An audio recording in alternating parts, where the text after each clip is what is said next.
Hello नमस्ते।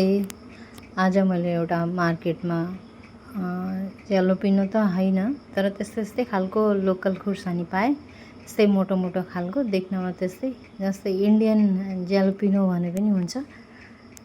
त्यसलाई धेरै तामझाम पनि छैन अनि मजाले त्यसको डन्ठा निकालेर एकदम ओबानो पारेर अनि एउटा सिसाको बोतलमा आरोको पानी उमालेर अनि सेलाएर त्यसमा राखिदिए अनि आधा कप भिनेगर पनि राखिदिए।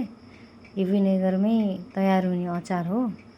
अनि त्यहाँबाट अगर लसुन खानुहुन्छ भने 5-6 वटा लसुनको पोटी पनि राखिदिनु अनि 10-12 वटा गोलमरिचको दाना पनि राखिदिनु। साह्रै टेस्ट हुन्छ, एकदम फ्लेभरफुल हुन्छ। अनि यसमा 1 चम्चा नुन पनि राखिदिए अनि त्यसलाई मजाले चलाइदिए। चलाएर मैले एउटा भुल गरेँ यसमा, पहिले यो खुर्सानीहरुमा टुथपिकले सानो छेदा गरेर तपाईले डुबाउनु भयो भने छिटो त्यसमा पानीहरु पस्छ। तर मैले पछि के गरेँ, यसलाई निकालेर अनि काटिदिए टुक्रा टुक्रा पारेर। हेर्नुस् कति राम्रो, 3 दिनमै खाने हुन्छ। यति टेस्टी अचार हुन्छ, यति टेस्टी।